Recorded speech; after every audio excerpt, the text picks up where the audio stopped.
Lo que estás viendo hoy no es simplemente un rechazo diplomático, es la fractura estructural del orden mundial que llevaba 80 años sosteniéndose sobre una promesa, que Estados Unidos y sus aliados actuarían juntos. Esa promesa se está rompiendo en vivo frente a nuestros ojos. El primer ministro británico Keir Starmer rechazó las exigencias de Trump, declarando que trabaja con sus aliados en un plan para reabrir el estrecho de Hormuz, pero que no será una misión de la OTAN. Alemania rechazó categóricamente los pedidos estadounidenses de desplegar fuerzas navales de la OTAN, con el portavoz del canciller Friedrich Merz enfatizando que el conflicto no tiene nada que ver con la OTAN y que definitivamente no es la guerra de la OTAN. El ministro de Relaciones Exteriores de Luxemburgo, Xavier Bettel, fue aún más directo. El chantaje no es lo que deseo, declaró, recordando que la OTAN existe para responder cuando sus miembros son atacados, no para seguir cada decisión militar unilateral de Washington. Piénsenlo bien. Trump amenazó públicamente con que la OTAN enfrentaría un futuro muy malo si su propuesta de operación militar en el estrecho no recibía respuesta o recibía una negativa. Y aún así, nación tras nación dijeron que no. Ni siquiera los países bálticos, históricamente los más cercanos a Washington en materia de seguridad, se comprometieron pidiendo mayor claridad sobre los objetivos estratégicos de Estados Unidos. Esto no es un problema de logística naval, es una crisis de legitimidad imperial. El petróleo ya supera los $100 el barril, el precio de la gasolina en Estados Unidos está en su nivel más alto desde octubre del 2023 y el diésel roza los $5 por galón. Y los aliados de Washington ven eso y aún así dicen, esta no es nuestra guerra. El ministro de Defensa alemán, Boris Pistorius, preguntó públicamente, ¿qué espera Trump que haga un puñado de fragatas europeas en el estrecho de Hormuz que la poderosa marina estadounidense no puede hacer sola? Esa pregunta no es retórica, es el diagnóstico de una hegemonía que ya no convence, ni siquiera a sus propios socios. Hay algo profundamente revelador en todo esto que no se puede ignorar, y es lo siguiente. Hasta hace apenas 2 semanas, Donald Trump le estaba diciendo al mundo entero que los Estados Unidos no necesitaban a nadie.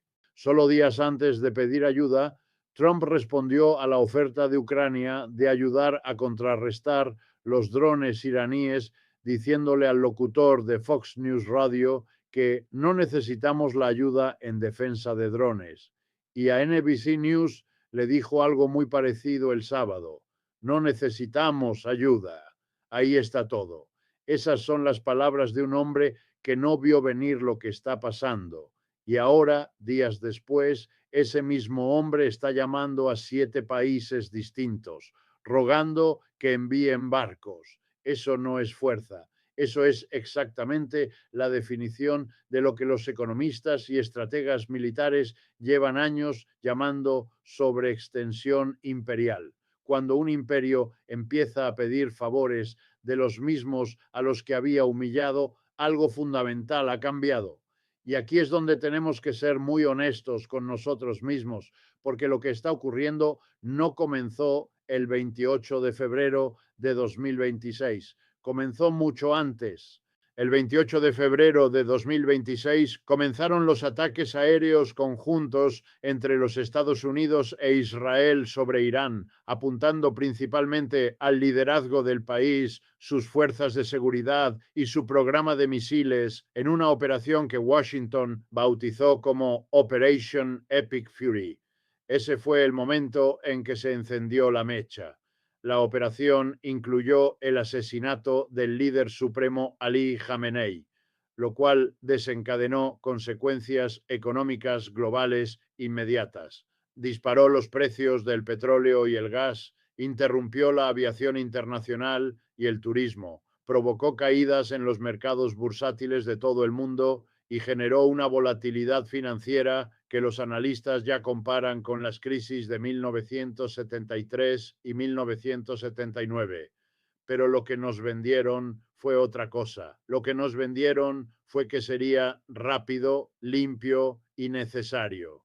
Y ahora estamos en la tercera semana del conflicto, el estrecho está cerrado, los aliados están diciéndole que no a Washington y los precios de la gasolina en los Estados Unidos siguen subiendo. Hablemos de esos precios, porque esto no es algo abstracto, esto lo sienten ustedes en sus propios bolsillos, en sus propias vidas. El crudo Brent, que es el referente internacional, estaba a $72 el barril el 27 de febrero. Hoy ya supera los $106. Eso es un incremento de más del 40% en menos de 3 semanas. Los precios del gas natural licuado han subido casi un 60% desde el inicio de la guerra. El 2 de marzo, Qatar Energy suspendió su producción de GNL después de un ataque de drones iraníes, dejando al mercado global de gas natural sin el 20% de su suministro mundial. Piénsenlo, el 20% del gas natural del mundo bloqueado de un día para otro. Y mientras eso ocurre, los mercados de valores en Europa, en Asia, en Australia, todos cayendo. La bolsa de Arabia Saudita ha caído casi un 10% desde el 28 de febrero. El índice Stoxx 600 de Europa ha bajado un 6%. Australia también cayó más de un 6%. El único lugar donde algunos sectores están ganando es en las empresas de defensa y las petroleras, y la gran mayoría de esas empresas están naturalmente en los Estados Unidos. Aquí es donde el análisis de clase, que a mí me parece más honesto, tiene que entrar en la conversación. ¿Quién gana con esta guerra? No es el trabajador promedio en Texas o en California que está pagando $5 por galón de gasolina. No es la familia en Ohio que ya estaba luchando contra la inflación que nunca terminó de bajar. La exsecretaria del Tesoro, Janet Yellen, advirtió que el conflicto podría golpear el crecimiento económico de los Estados Unidos y alimentar presiones inflacionarias, poniendo a la Reserva Federal en una posición aún más paralizada para bajar las tasas de interés. La inflación en los Estados Unidos estaba en un 2,4% en enero, ya por encima del objetivo del 2% de la Reserva Federal. Y Yellen advirtió que los aranceles de Trump podrían empujar esa inflación anual a al menos el 3%. Entonces, ahí lo tienen. Aranceles que encarecen los productos importados, más una guerra que encarece la energía. Eso no es un accidente. Eso es el resultado predecible de una política económica y exterior que sirve a unos intereses muy específicos. Porque seamos claros sobre algo que los medios corporativos raramente dicen en voz alta. Los aliados europeos son mucho más dependientes de las importaciones de petróleo del Golfo Pérsico que los Estados Unidos. Y esos mismos aliados han sido golpeados por aranceles muy altos por parte de la administración Trump en el último año. Así que la pregunta que los líderes europeos se están haciendo hoy no es solo geopolítica, es una pregunta de racionalidad económica básica. ¿Por qué vamos a arriesgar nuestras fragatas, nuestros marineros y nuestra estabilidad política interna para resolver un problema que Washington creó sin consultarnos, y encima de todo eso nos están cobrando aranceles como si fuéramos adversarios? Es una pregunta completamente razonable. El portavoz del canciller alemán lo dejó muy claro.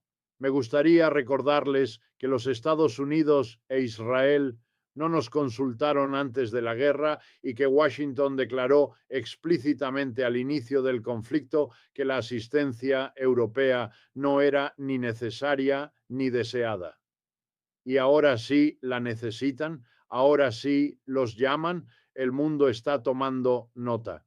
Y lo que está emergiendo de todo esto es algo que los analistas del sistema llevan tiempo discutiendo en términos teóricos, pero que ahora se está volviendo práctica política real. Europa está comenzando a actuar de manera autónoma, no en contra de Estados Unidos necesariamente, pero sí por fuera de la tutela automática de Washington. Un analista del Consejo Europeo de Relaciones Exteriores lo articuló con precisión. La estrategia de Europa hacia Irán inicialmente estaba impulsada por un deseo de mantener a papá Trump contento y preservar el apoyo de los Estados Unidos en Ucrania. Pero la guerra en Irán está exponiendo los límites de esa estrategia, y eso es exactamente correcto. Hay un límite para cuánta humillación puede absorber una relación antes de que la lógica política interna de cada país comience a imponerse. Y ese límite en varios países europeos ya fue alcanzado. Fíjense en lo que dijo el primer ministro de Gran Bretaña, Keir Starmer, porque sus palabras son una lección de dignidad política, aunque vengan de un hombre que también tiene sus propias contradicciones. Starmer declaró: somos aliados fuertes, lo hemos sido por décadas, pero a mí me corresponde actuar en lo que considero el mejor interés de Gran Bretaña. Si eres primer ministro, no puedes regresar una semana después y decir: ups, me equivoqué sobre esa guerra, ¿puedo retirarme ahora? Eso no es solo política, eso es una declaración filosófica sobre la naturaleza de la soberanía en el siglo XXI. Y Trump, que lleva años diciéndoles a todos los países que actúen en su propio interés, ahora se está quejando de que sus aliados estén actuando exactamente en su propio interés. La contradicción no podría ser más obvia ni más instructiva. Ahora hablemos de China, porque aquí está otra dimensión que los medios de comunicación en inglés no suelen colocar en el contexto correcto. Trump dijo que los países como China, que dependen más fuertemente de los envíos de petróleo que pasan por el estrecho, deberían contribuir a asegurarlo. Dijo textualmente: ¿por qué estamos manteniendo el estrecho de Hormuz cuando en realidad está ahí para China y muchos otros países? Es una pregunta interesante, pero lo que Trump no dice es que China lleva años construyendo alternativas a su dependencia de ese estrecho, diversificando sus rutas de energía a través de gasoductos con Rusia, con Asia Central, con Pakistán. El portavoz del Ministerio de Relaciones Exteriores de China, Lin Jian, respondió a Trump llamando a todas las partes a cesar las operaciones militares de inmediato, evitar mayor escalada de tensiones y evitar que la inestabilidad regional tenga un impacto aún mayor en el desarrollo económico global. China no se va a meter en este conflicto del lado de Washington. Eso está clarísimo. Lo que China está haciendo es lo que China siempre hace bien: esperar, observar, posicionarse. Mientras Washington gasta recursos militares y capital político, Beijing está en París reuniéndose con funcionarios norteamericanos para extender la tregua de aranceles. Que alguien me explique quién está jugando ajedrez y quién está jugando damas en este tablero geopolítico. Las exportaciones diarias de petróleo desde el Golfo Pérsico han caído al menos un 60%, lo que está llevando los precios a niveles que no se veían desde hace años y generando temores de consecuencias económicas a largo plazo.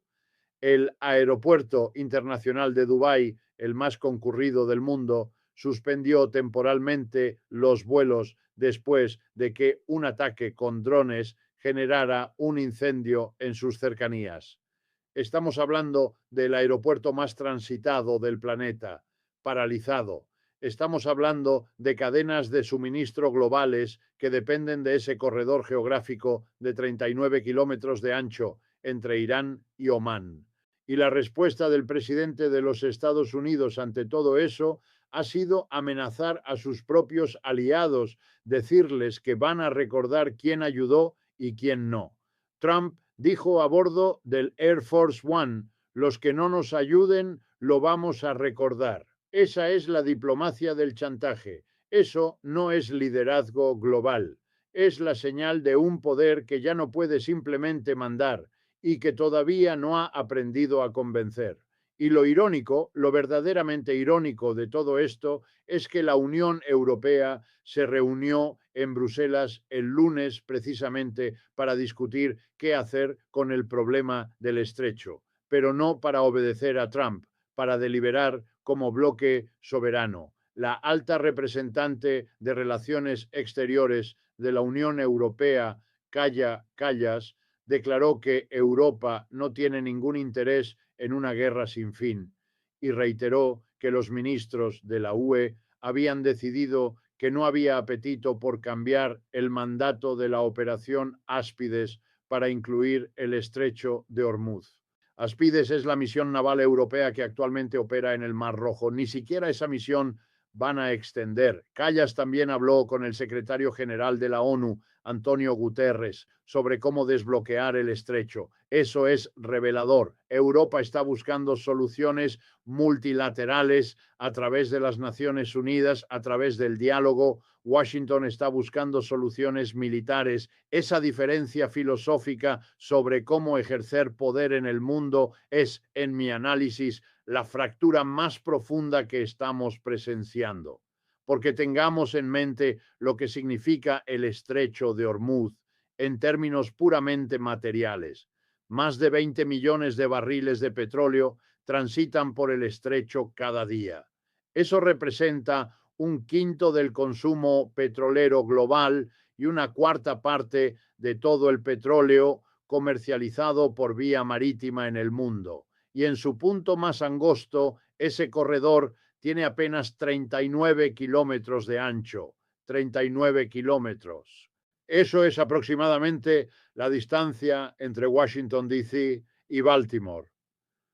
Una franja de agua de esa dimensión está dictando la economía del planeta entero en este momento. Y la potencia que se autodenomina Policía Global del Mundo no puede aparentemente abrirla sola. Los expertos militares señalan que incluso si los países europeos quisieran participar, el desafío técnico es enorme, porque Irán tiene desde misiles costeros y drones hasta lanchas rápidas armadas y vehículos de superficie no tripulados, además de minas, y las capacidades de limpieza de minas no han sido la prioridad de las marinas occidentales en las últimas décadas. Lo que estamos viendo, si lo leemos sin el filtro de la propaganda patriótica de cualquier bando, es el momento en que la narrativa del dominio estadounidense sobre los mares globales choca con la realidad operacional. El presidente del Consejo de Relaciones Exteriores de los Estados Unidos, Edward Fishman, señaló algo que me parece fundamental. La administración Trump no consultó a los aliados en Europa ni en Asia antes de lanzar la acción militar contra Irán. Y esos aliados son mucho más dependientes de las importaciones de petróleo del Golfo que los propios Estados Unidos. Entonces, se lanzó una guerra que afecta más a los aliados que a uno mismo sin consultarles y ahora se les pide que vengan a limpiar las consecuencias. Ese es el modelo de asociación que Washington está ofreciendo en el siglo XXI y los aliados, muy razonablemente, están respondiendo con escepticismo y con dignidad. El expresidente de Estonia, Toomas Hendrik Ilves, lo dijo en términos directos: es bastante descarado que Trump esté pidiendo ayuda a países a los que previamente había insultado. Y tiene razón. Hace apenas 2 meses, Trump amenazó con usar fuerza militar para tomar el control de Groenlandia, que es territorio danés y miembro de la OTAN. Amenazó con aranceles a Canadá mientras hablaba de convertirla en el estado número 51.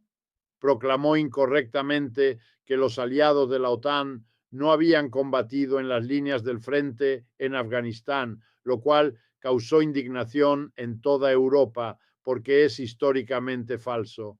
Esas No son pequeñas irritaciones diplomáticas, son insultos directos a la historia compartida de estas alianzas. Y ahora viene la petición de ayuda.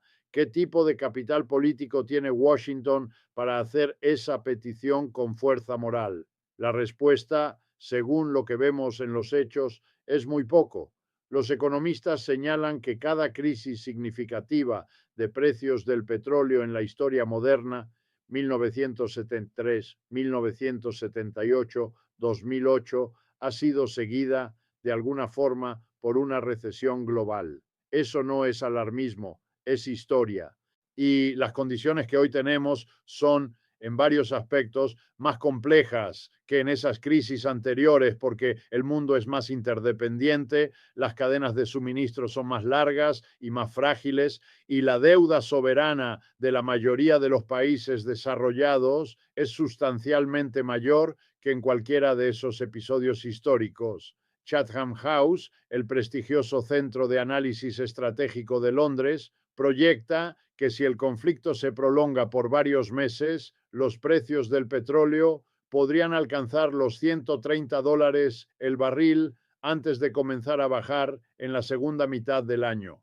Bajo ese escenario, la economía de la zona euro probablemente se contraería en el segundo trimestre y se estancaría durante el resto del año.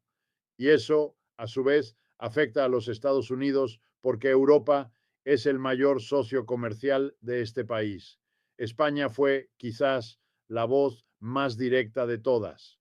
La ministra de Defensa, Margarita Robles, declaró que España nunca aceptará ninguna medida provisional para mantener el estrecho abierto, porque el objetivo debe ser que la guerra termine y que termine ya. Eso no es pacifismo débil, eso es un análisis estratégico correcto. La única solución duradera a un problema creado por la guerra es el fin de la guerra. Los barcos de guerra no resuelven conflictos, los administran temporalmente mientras generan escalada. Y los países europeos que tienen memoria histórica de lo que significa la escalada en su propio continente lo saben mejor que nadie. Lo que nos queda, si somos verdaderamente honestos en nuestro análisis, es reconocer que estamos ante un cambio de época, no ante un episodio aislado.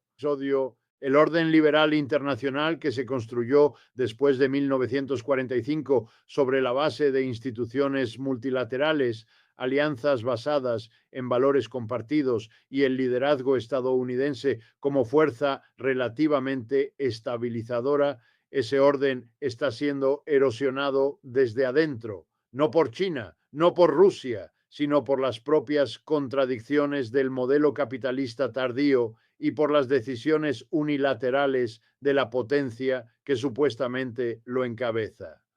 Un analista del think tank europeo lo resumió con precisión. La OTAN fue creada como una alianza defensiva. No fue diseñada para que uno de sus aliados emprenda una guerra de elección y luego obligue a todos los demás a seguirlo. No fue diseñada para eso en absoluto. Esa es la verdad institucional que está saliendo a la superficie ahora mismo. Y mientras todo esto se desarrolla, mientras los líderes europeos se reúnen en Bruselas, mientras Japón invoca sus leyes constitucionales que limitan el despliegue militar al extranjero, mientras Australia dice que ni siquiera recibió una solicitud formal, mientras Irán dice que el estrecho está abierto, pero solo para quienes no son sus enemigos, y mientras el precio del barril de petróleo sigue bailando cerca de los $100, hay familias en Chicago, en Houston, en Miami, en Los Ángeles, que están pagando más por la gasolina, más por la calefacción, más por todo lo que llega a las tiendas en camiones que usan diésel. El impacto de las decisiones geopolíticas de los poderosos siempre lo absorbe primero la gente trabajadora, siempre. Y eso también forma parte del análisis que tenemos que hacer. El ministro de Relaciones Exteriores de Irán, Abbas Araghchi, dijo públicamente que Washington está rogando por ayuda para reabrir el Hormuz. y afirmó que Irán no ha enviado ningún mensaje pidiendo un alto al fuego. Eso nos dice algo importante. Irán también está calculando. Irán entiende que el tiempo, paradójicamente, puede estar del lado de quien controla esa estrecha franja de agua. Mientras más tiempo pase con el estrecho bloqueado o restringido, más presión económica se acumula sobre Washington y sus aliados, y más aislado políticamente queda Trump dentro del mundo occidental que supuestamente lidera.